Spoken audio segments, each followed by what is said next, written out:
Go racing. Go online. GoRacing.ie. Horse Racing Ireland's official website.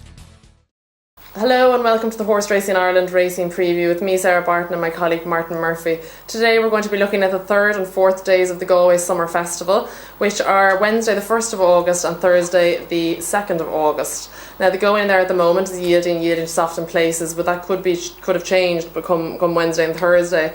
So we'll start off with Wednesday and the big race on the day, which is the Tote.com Galway Plate Grade A. This is run over 2 miles 6 and it's the 5th race on the card off at 5:25. Now, at the moment, we just have to stress that we're just looking at the entries at weight stage. So, of course, there'll be a max. I mean, there's still 49 left in, but there'll be a max field of 22 on the day. So, we're just trying to give you an indication of what we like, kind of in the lineup at the moment. So, I mean, at the moment, the last year's winner and winner Blazing Tempo and second Wise Old Owl are still in contention to run.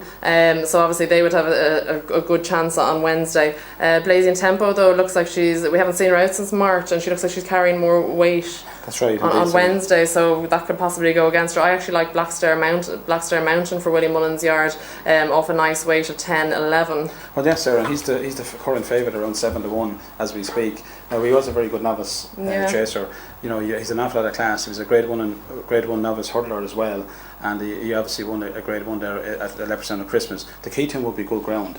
I think the problem I'd have with him on Wednesday, he's never ran a handicap before over fences, and the Galway Plate, there goes such an awful gallop in it, 22 runners, as I say. I think you need a horse with plenty of experience. In saying that, he has a touch of class, and an awful lot of people will obviously support him. The one thing about him too is 2 miles 6, he's never actually ran over that sort of distance as a hurdler. I'm not quite sure he'd even get it. Like, he won over 2-1 at Leopardstown, and he ran well when he was second in the Ryanair chase at the Punchestown Festival. The ground was very testing at that occasion, which wouldn't suit him. Now, he warmed up for this when he won at Bellystone in a qualified riders race under young Patrick. He obviously has an awful lot of class, but whether he can come up the hill twice, I'm not quite sure. And at 7-1, you know, and I think he could be shorter on a day, I prefer to look elsewhere. And with a big field, of course, there'll be a lot of maybe hustling, bustling. Well, like you see last year, Barron Storm was well fancied. He only 2 runs over fences, and he came down in it, unfortunately. Wise Owl hasn't actually ran for quite a long time, so it would be a great training feat from John Kiley to produce him as fitting well here to run as well as he did last year.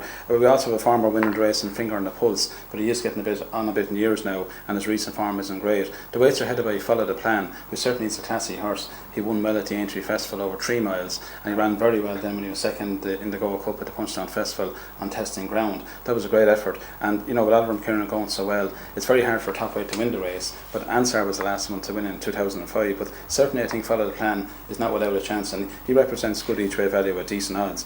Lower down the weights then, you have the likes of Alpine Eagle, I think, for Jessica Harton, could be interesting. Came back after a long absence when he won at Tipperary.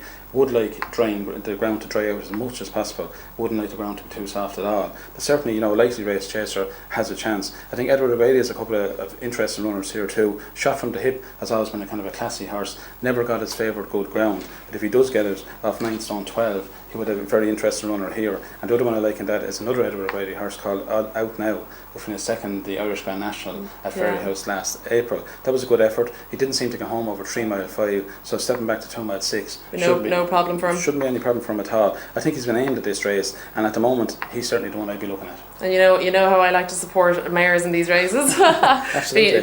being a woman myself, and I like definite class as well from the Desi Hughes yard. She's a pretty classy mare. She very much so, and she's having her 3rd run there in a couple of weeks when she was second last time out at Killarney. I think the soft ground at that occasion might have cut her out. If the ground dries out enough, she obviously has a very big chance. But again, the same thing I would say about Black Star Mountain. Hasn't got enough experience for a handicap of this nature with 22 runners. She certainly has a touch of class about her, but she is in other engagements during the week, and if she goes for an easier engagement, she certainly is one I'd be very much in favour. Absolutely, without doubt. So elsewhere on Wednesday, Martin, surely there's something else that you'd like to highlight for us? Well, there's a couple. The amateur maiden there at 4:45. The Dermawell is a tremendous record in these type of races, and there was one horse she ran there to Curra on Derby weekend called 3 Kingdoms, owned by Sheikh Mohammed. Now this one ran well when he finished 4th to a horse called Regulation over a mile on very soft ground. This one is sure to improve over a mile and a half, and if he takes up this engagement, I think that could be the one to follow here.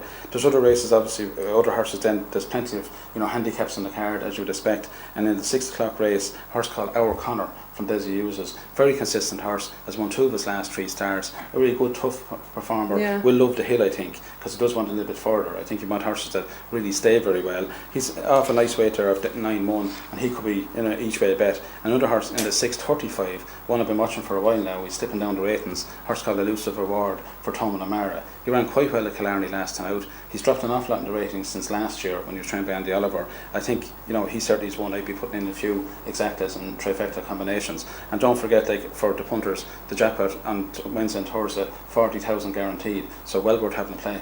And now that you've mentioned the jackpot, I'm going to put your neck on the line, and can you give people watching your banker for the jackpot, one of the jackpot races? Well, I would definitely say 3 Kingdoms if he runs. Definitely would be a jackpot banker for me. I think you need a banker if at all possible, but with so many difficult handicaps to sort out, it's not going to be easy. Okay, so we'll have to move on then and take a look at Thursday, which of course features one of the most exciting races of the week, and that's the 6th race on the day, and that's the Guinness Galway Hurdle Handicap Grade A run over 2 miles. It's off at 4:50. Again, you have last year's winner lining up again, and there's a couple of good threats in Rebel Fitz, Captain CB, and the Real Article, who all faced each other in the Grimes Hurdle there last week. Well, that's right, and the horse you're talking about, I won it last year, of course, with Moon Dice at a big price of 20-1. And he went on then and ran the County Hurdle. He ran at Cheltenham after as well. He kind of has struggled off a higher weight, and it's going to be very difficult for him now to win this race off a mark of, it's at 11 stone 6 there at the moment. I think that Grimes Hurdle could be significant, all right, Sarah. And certainly Rebel Fitz, I think, was a pretty decisive winner on the day, although Captain CB did make a mistake at a crucial stage. Rebel Fitz picked up a £6 penalty, which certainly would favour, I think, Captain CB this time maybe to reverse those placings. Although Rebel Fitz is a young and progressive horse, he certainly is on the upgrade, and at the moment he's the current favourite. Davy Russell is more than likely going to ride him again, and you'd have to respect him. I think the Real Article had his probably best chance last year of a much lower weight, and he could only manage 4th place on that occasion. Yeah. So I don't see him being able to justify top weight. Now, in saying that, you have a horse there, as you said, Drive Time, trained by Willie Mullins. Now, Willie hasn't actually won this race for many, many years, actually. A horse called Mystical City, way back in 1996, was the last time he won the race. So he'll be keen to improve on that record. He obviously has a big chance of having won at the Punchestown Festival.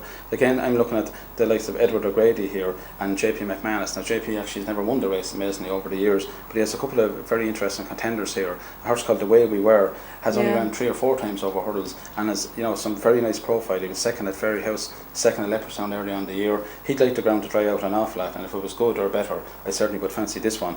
Also there, a horse called Plan A from Gordon Elliott. He ran well when he finished 4th in the County Hurdle at Cheltenham. Now, whether he can come up the hill in Galway, I'm not quite sure. He will be a horse that will travel very well on the bridle for most of the way, but as I say, just that hill might just find them out. So the one I'm going to chance for at this particular stage is a horse called Sailor's Warren, trained by Edward O'Grady. Ran twice in the flat lately, didn't really like the soft ground on both occasions, but his 3rd in the County Hurdle was a very good effort. He's got great experience at these big field races. He likes to race up with the pace, which I think is very important for a Galway Hurdle, because it's very hard to come from too far back, and just one mistake and you're more or less finished. So for me, I'll go with Sailor's Warren, round 12 or 14-1, I think, each way. It is a tremendously classy race this year, I think. Really very good race. And I'll probably stick with Drive Time for the Willie Mullins Yard, and of course there's seven still left in from the UK, so they would also probably be in with a good shot. Well, I think Donald McCain, you'd have to respect him. He won the race a couple of years ago with Overturn, of course. Overturn now is a really classy horse. He was second in this year's champion hurdle, so it just shows you how good a horse you need now to win.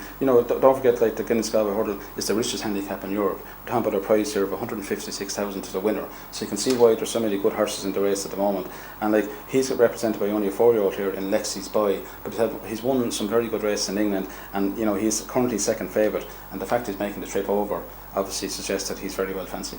And if people can manage to take their eyes off the fashion on Ladies' Day and look back towards the card, is there anything else you'd like to point out? Well, it's great to see Galway running its first ever listed race actually at the festival. For many years they've never wanted one, but in the 3:35 race, the Arthur Guinness EBF Corrib Filly Stakes, it's a listed race over 7 furlongs. This will be a very interesting race.